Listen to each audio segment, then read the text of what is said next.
Shedeur, the quarterback prospect, but guys, he's famous. His dad's famous. He's got a famous last name. His dad's a brilliant marketer.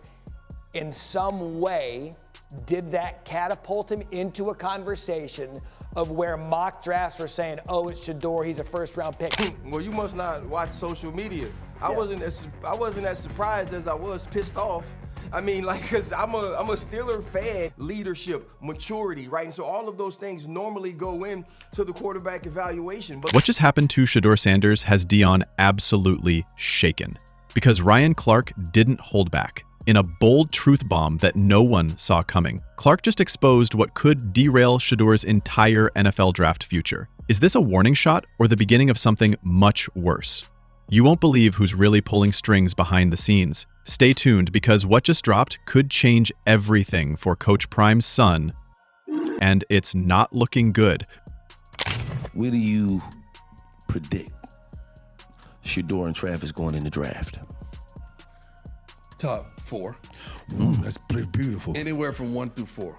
One of them is going to be 1. The latter one would not go behind 4. Now, Shedeur Sanders saying, no, I'm going to be in control of where my son goes and my other stars on my team, and that's just the way it's going to be. Is that going to work? Why not? 1 second, Deion Sanders is walking through the Colorado tunnel like he's entering the Super Bowl. The next, he's getting metaphorically slapped across the face with a truth bomb courtesy of none other than Ryan Clark. And not just any old truth bomb, the kind that leaves a crater big enough to swallow the entire Sanders brand whole. Because apparently someone had the audacity to say what everyone else was whispering. Shedeur Sanders might be in trouble. Draft trouble.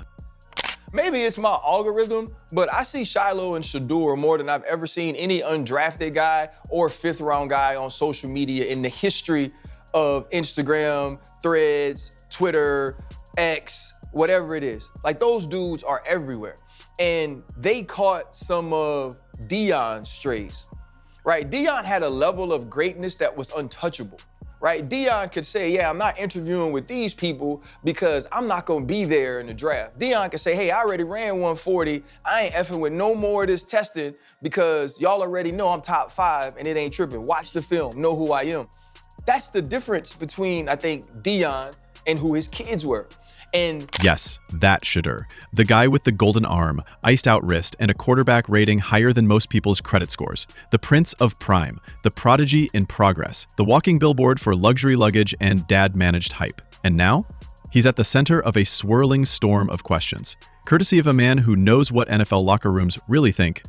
I believe as teams went through that evaluation, this is where they fell on Shedeur Sanders. And here's what happens, right? The season ends, and Shedeur Sanders and Cam Ward are battling for 1-2 when we're talking about the best quarterback prospects. But this is before the evaluation starts. And so when you get to last night and we expect him to go first round, he expects himself to go first round, then it becomes a huge disappointment. What it said about this year is, if you ain't our guy, we ain't reaching for you at the quarterback position. And Ryan Clark didn't drop a gentle opinion. Oh no, this was the kind of insight that lands like a steel chair in a WWE ring.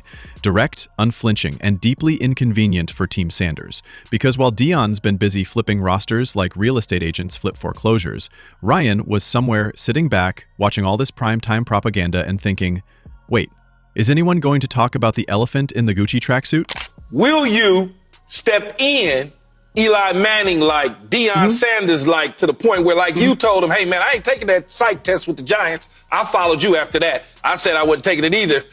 Will you step in and do some of that if it's the wrong organization and say he ain't going there? Yeah, but I'm not going to do it publicly. I'll do it privately. Yeah. Okay. So you said you're going to be dad. You're going to be dad. You're going to be dad. I'm dad. The cows come home. Yes, sir. And with Travis as well. Oh, yeah. And here's the rub. He might be onto something. See, the fairy tale goes like this. Shedeur stays with Pops another year, polishes his skills, keeps stacking Instagram highlights, and rolls into the 2025 draft as QB1, cashing in on both NIL money and NFL millions. But reality? Reality has a nasty habit of popping champagne bottles with a brick. Because as Ryan pointed out, NFL scouts aren't just watching what Shedeur does on the field. They're clocking everything. The entourage, the curated Instagram flexes, the Bentley dealership lifestyle before a single down in the league, and sure, it's fun to pretend image doesn't matter, that talent conquers all, that the NFL is a pure meritocracy. But let's not kid ourselves. The same league that raises eyebrows over hand size is absolutely dissecting Shedeur's proximity to Dad's spotlight. And right now, that spotlight is blinding. So here comes Ryan Clark, casually strolling into the debate like someone who's been in the belly of the NFL beast, saying what NFL GMs have been too polite to admit. Shedeur might not be drafted as high as everyone assumes, not because he can't throw, not because he lacks poise, but because he's wrapped in a Deion-sized bubble.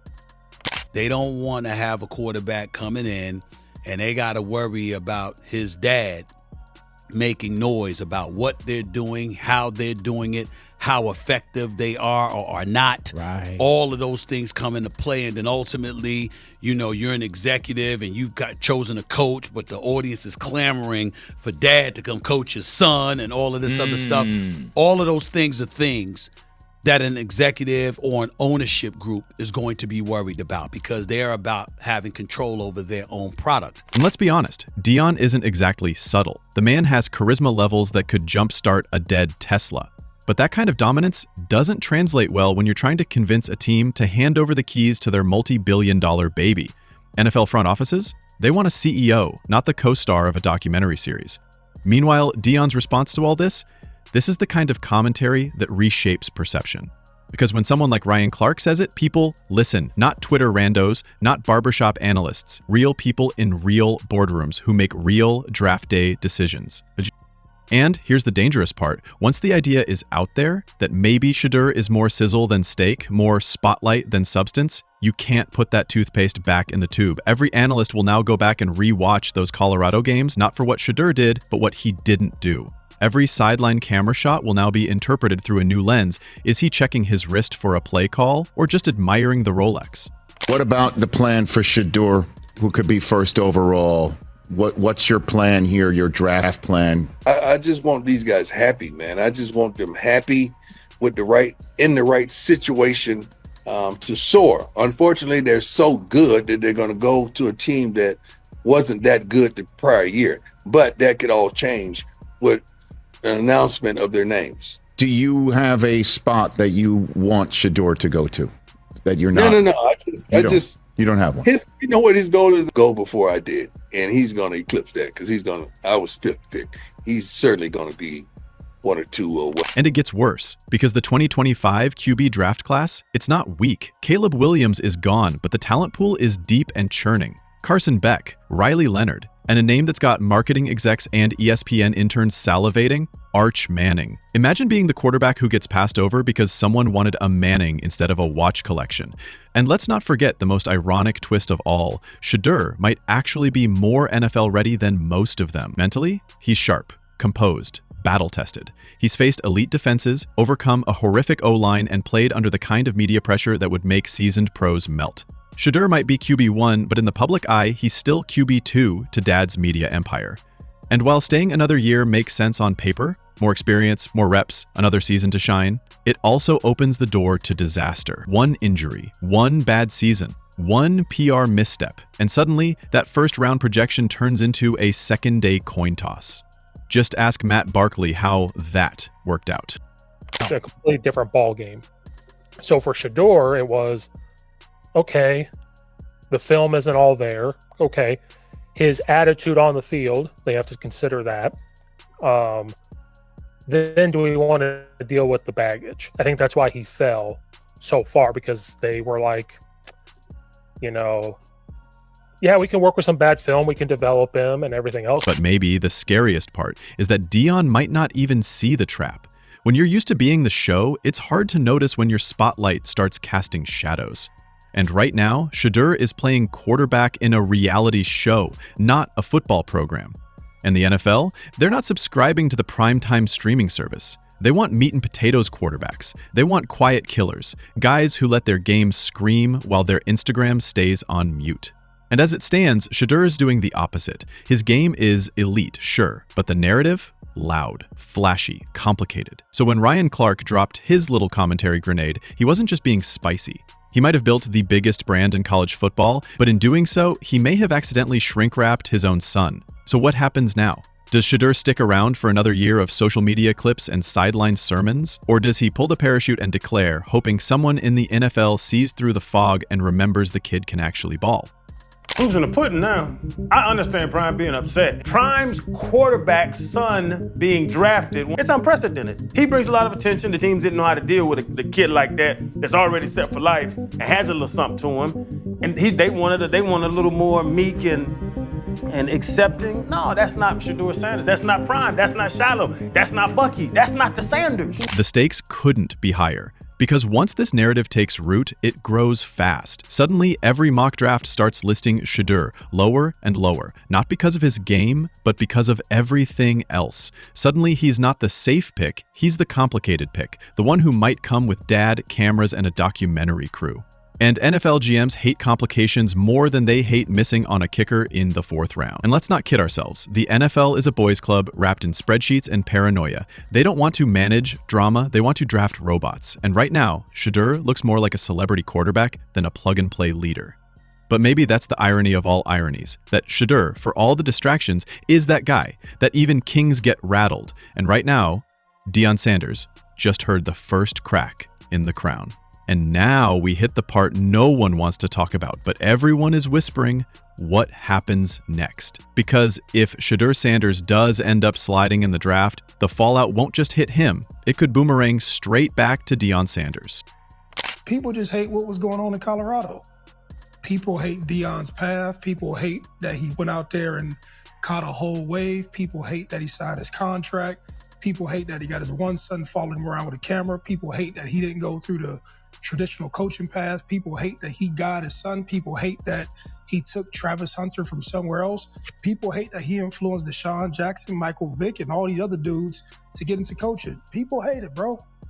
You know what I mean? And that's the reality of it. Deion won't get into that conversation. But and not in the walk it off with a cool slogan kind of way. More like a Category 5 public relations storm, with ESPN panels turning Coach Prime from headline gold into what went wrong segments by the dozen.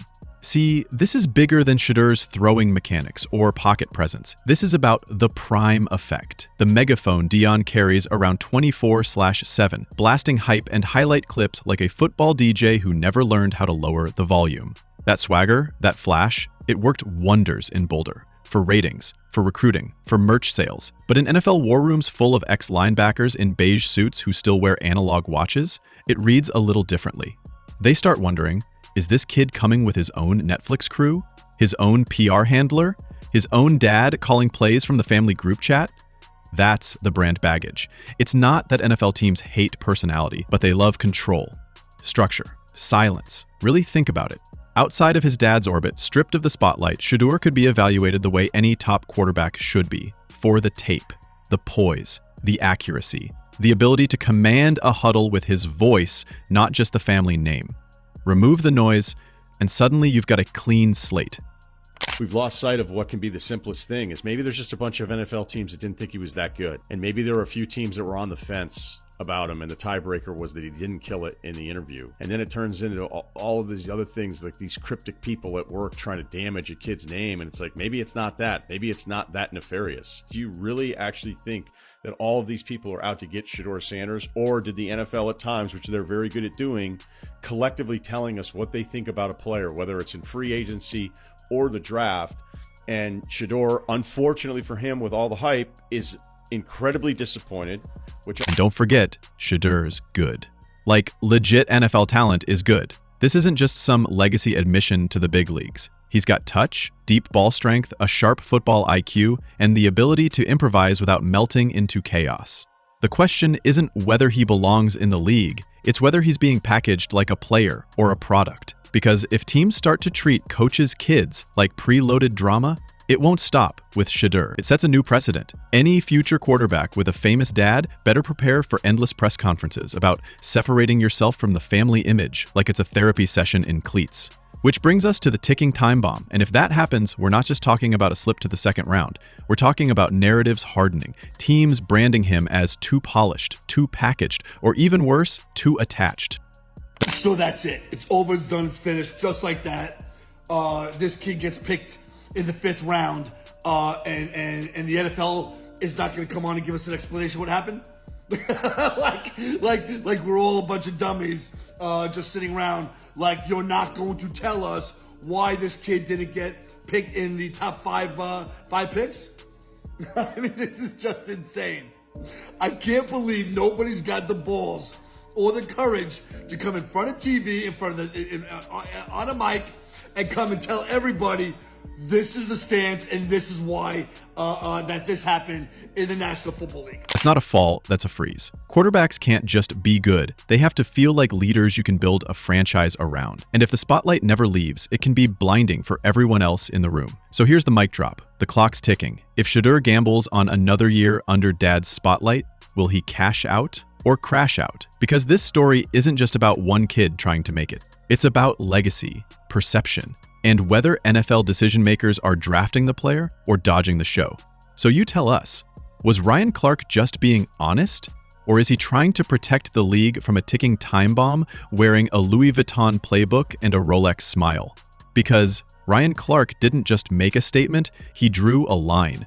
And unless something changes fast, Shedeur might find himself on the wrong side of it come draft day. Turns out, truth bombs don't care how shiny your helmet is. They just detonate. And this one? Oh, it left a mark.